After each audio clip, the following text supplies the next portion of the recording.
Olá estranhos, eu sou Kenny Nogueira do blog do Arquiteto Gourmet. Está no ar mais um Cinema e Arquitetura. No vídeo de hoje nós vamos falar sobre Samantha, a nova série da Netflix. Clinton no palco, por favor. Sai da frente, eu tô atrasada. Samantha aqui, tá na hora, vem. Você viu minha tiara? O importante é não deixar de acreditar.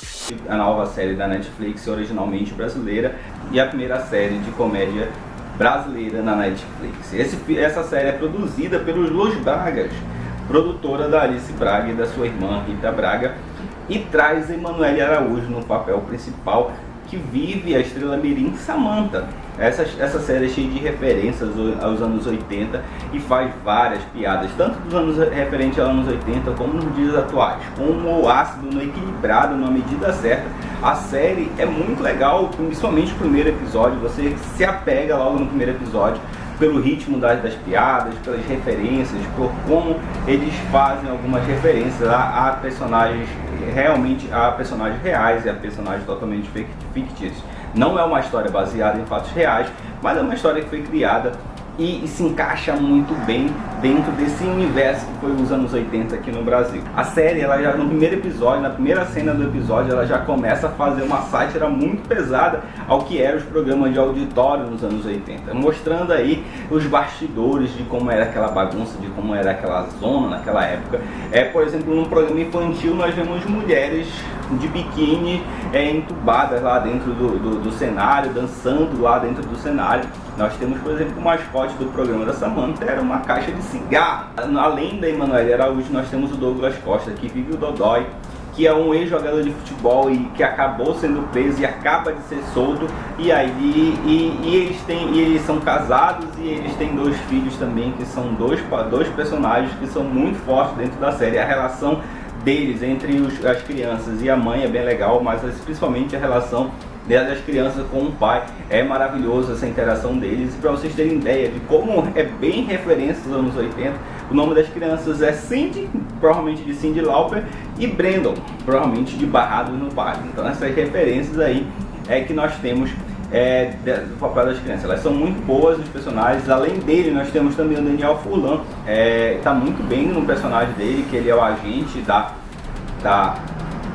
Samantha, e ele faz umas piadas aí, principalmente no primeiro episódio, dá um spoiler logo pra vocês, uma piada com a Joelma, que é bem bacana mesmo, vocês entendem a referência, tá certo? Mas enfim, a série ela é envolta nisso tudo, são 10 episódios que eu acho que vale a pena você assistir, vale a pena pra você se divertir. É uma série bem leve de se ver, uma série que você acaba vendo um episódio atrás do outro. Eu acho que às vezes fica muito novela das 8, então ela começa muito bem, ela, como toda a série da Netflix, ela tem aquela barriga, mas a série é muito boa de se ver, vale a pena você assistir.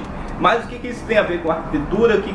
Qual é a relação que nós resolvemos fazer com a arquitetura? Bem, como a série ela faz referência aos anos 80, eu resolvi pegar algumas relações que nós temos também da arquitetura produzida, da arquitetura nos anos 80. Que assim como a série mostra essa bagunça, essa efervescência que foi os anos 80, que para muita gente é considerado como a década perdida, é uma década de grande transformação. O que nós podemos ver na arquitetura e na cultura dos anos 80 e 90? Nós vivemos aí o auge do pós-modernismo, que eles tinham o objetivo de romper com a escola anterior, que era o modernismo, que tinha suas regras bem estabelecidas, que tinha as suas normas, a sua simplicidade. Então o pós-modernismo vinha romper com justamente esse modernismo e trazer uma nova forma de se pensar a arquitetura. Nessa época nós vivíamos o auge do consumismo, muito por conta do pensamento de Ronald Reagan lá, que ele trazia esse estilo de vida americano, ele mostrava esse estilo de vida americano que queria consumir.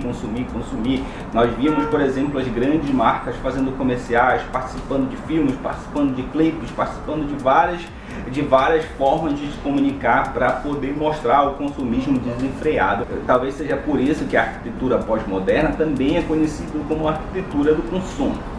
A década de 80 ela é marcada também culturalmente pelo esse rompimento, não somente dentro da arquitetura, mas culturalmente. Por exemplo, nós tínhamos aí nos anos 70 nós tínhamos aí a Black Music, nós tínhamos aí o Soul, mas também nós tínhamos aí, por exemplo, o New Age lá, nós tínhamos Pink Floyd fazendo aquelas grandes harmonias, aqueles grandes sons totalmente elaborados. O pessoal começou a sentir aquilo muito chato, e surgiu o punk rock, por exemplo, com 3 a 4 notas, e ele vinha ali para romper, para quebrar, para justamente não saber tocar direito. O grunge surgiu nessa época também.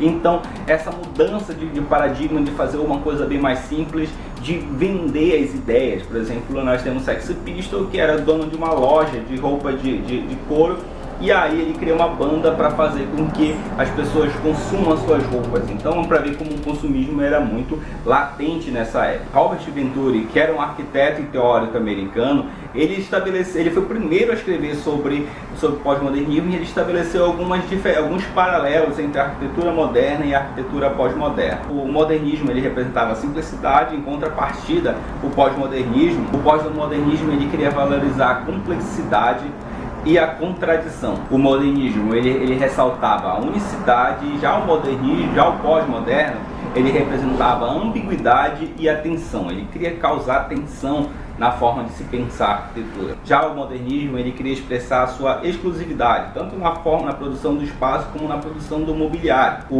Já o pós-moderno ele queria colocar inclusividade. Então aí é o momento da produção em alta escala de vários projetos, tanto arquitetônico quanto de mobiliário.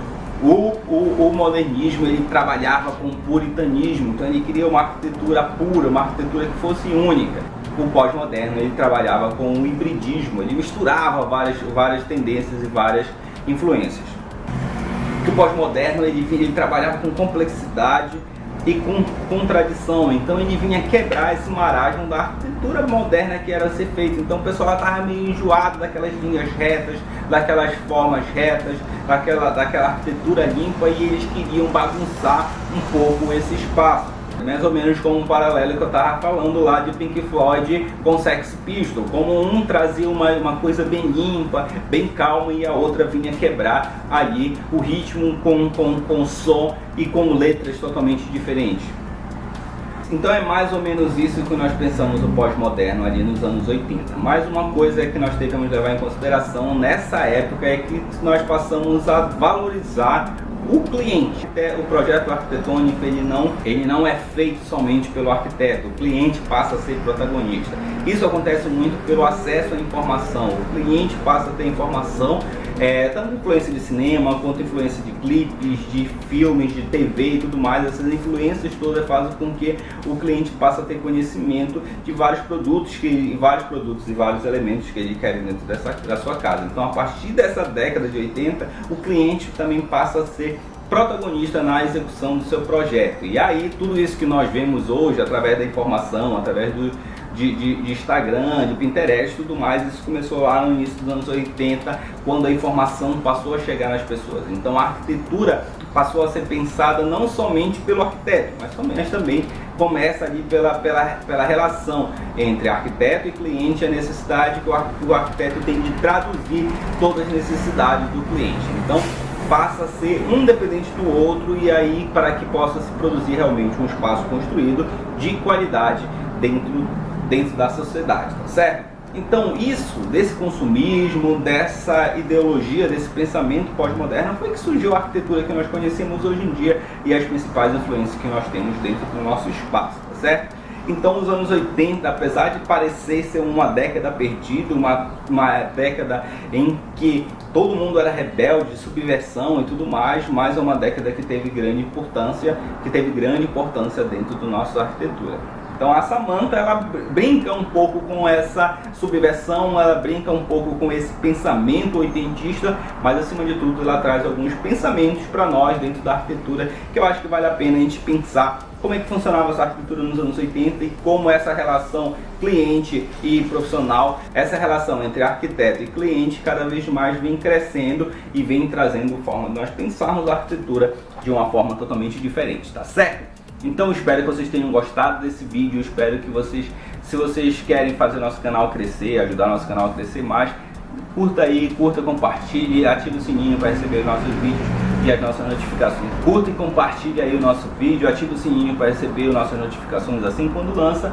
Então é isso, minha gente. Sigam lá o Arquiteto Gourmet no Instagram, no IGTV. Nós estamos produzindo conteúdos maravilhosos essa semana. Vai ter um conteúdo exclusivo lá pro IGTV. Então passa lá que vai ficar muito bacana, tá certo? Se gostaram aí da série, do vídeo, assistam Samantha, que eu acho que vale a pena. Netflix patrocina a gente.